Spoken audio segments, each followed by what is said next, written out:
Magandang araw sa ating lahat. Kami ang Natividad Family at welcome sa aming Autism Journey. Dito sa vlog na ito, ibabahagi namin ang aming totoong kwento, mga hamon, tagumpay at inspirasyon sa buhay kasama ang aming anak na may autism.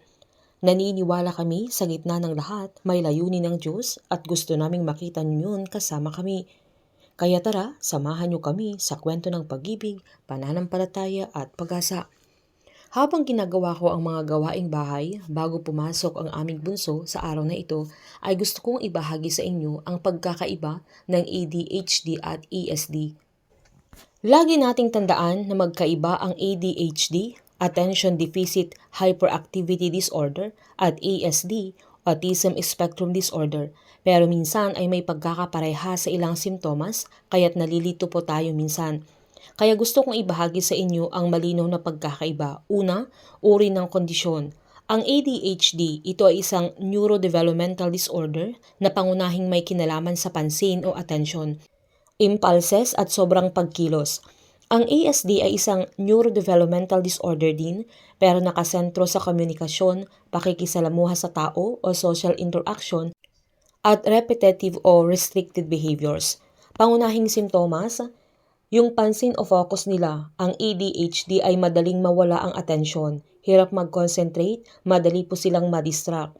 Ang ASD naman ay maaaring may matinding focus sa isang interest, hyperfocus ang ibig sabihin nito, pero hirap sa isang bagay. Ito yung meron kay Sep na nakaka-focus siya sa mga lesson niya, kaya niyang mag-lesson na kahit napakahabang oras basta interesado siya sa ginagawa niya.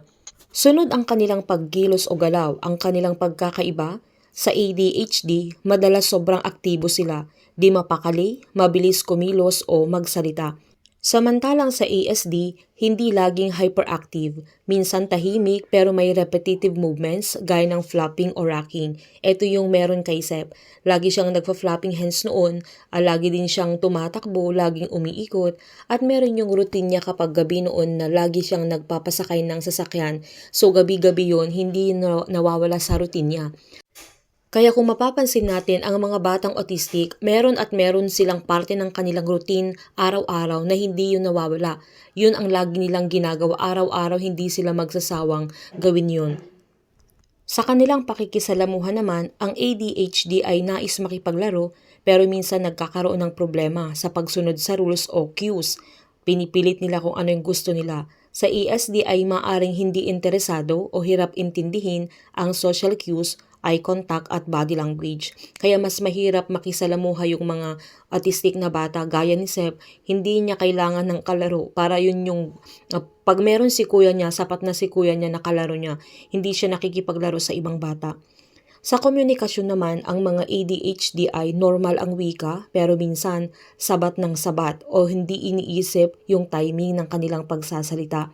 Samantalang ang ASD ay maaaring may delay sa speech o kakaibang paraan ng pagsasalita. Monotone, echolalia, scripted speech. Kaya tignan natin yung mga batang may ASD minsan ay islang yung kanilang pananalita. Sa kanilang ugali naman, ang ADHD ay impulsive at madaling magsawa. Samantalang ang ASD may paulit-ulit na gawain, matindi ang routine at sensitibo sa tunog, ilaw o texture. Kailan naman nadadiagnose or napapansin ang kanilang mga symptoms? Ang ADHD ay kadalasan napapansin sa early childhood kapag nagsimula ng pumasok sa school. Ang ASD ay mas maagang nakikita, toddler stage pa lang, sa paraan ng pagtikin, pakikisalamuha at pagdevelop ng language. Ano ang maaaring sanhi? Parehong may genetic at brain development factors pero magkaiba ang brain regions at network na mas apektado. Ang ADHD mas may kinalaman sa executive function, samantalang ang ASD mas may kinalaman sa social processing, sensory integration at developmental wiring ng brain.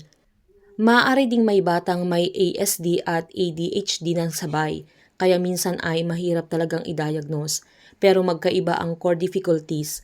Ang ADHD ay focus sa impulse control ang problema, pero sa ASD ay social communication at behavioral patterns ang sentro.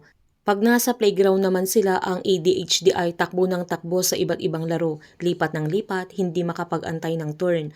Pero ang ESD, maaring maglaro mag-isa ng paborito niyang activity, hindi interesadong sumali sa group games maliban kung may kinalaman sa kanyang interes.